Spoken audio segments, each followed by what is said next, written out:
not a criminal attorney, not here to give legal advice, but I am here to give you the real on this Diddy trial. She also testified to the rooms being booked under Diddy's pseudonym, Frank Black. She also testified that she was responsible for unpacking Diddy's belongings once he did check into the hotel room. So she was responsible for taking them out of the luggage and putting them in their respective place.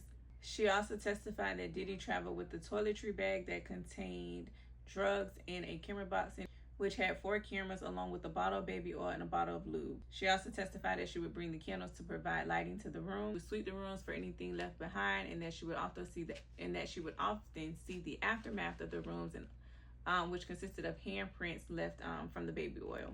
Clark then also got into Diddy's drug use. She testified that Diddy used ecstasy and Molly about once a week, in addition to prescription medication. She said Diddy's drug use increased over time, and by the name of One Stop usually provided the drugs when they were in Los Angeles, and the drugs were delivered to either her or Diddy directly. She also saw Diddy offer drugs to his friends and his girlfriends. She was also responsible for getting some of his prescription drugs, which would oftentimes be made out to her, or they would be made out to Diddy. Clark then went on to testify about her return to working for Diddy after she had briefly left.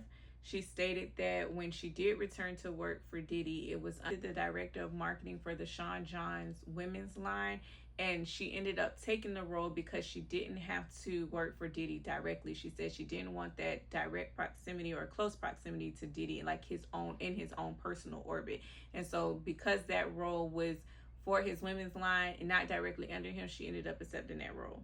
She was also the creative director for Cassie, and she testified that Diddy had the final say-so over Cassie's entire physical appearance and every opportunity that Cassie could and could not take. So now here again in her testimony, we're seeing the control factor that the prosecution had Cassie testify to. If you remember, Cassie had said in her testimony she felt trapped. She felt she couldn't leave. She told several of the witnesses that have spoken after her that he controlled every aspect of her life, and that's why she couldn't leave. When they asked her, why don't you just leave? If this is crazy, why are you still here? She then responded, he controls every aspect of my life. He pays my rent. He pays my bills. He's in charge of my career. How can I leave? So now we have Clark testifying again that in 2011, while she was creative director for Cassie, she said the same thing. He had control over every little decision when it came to Cassie, including her physical appearance, as well as what role she took and what she didn't take.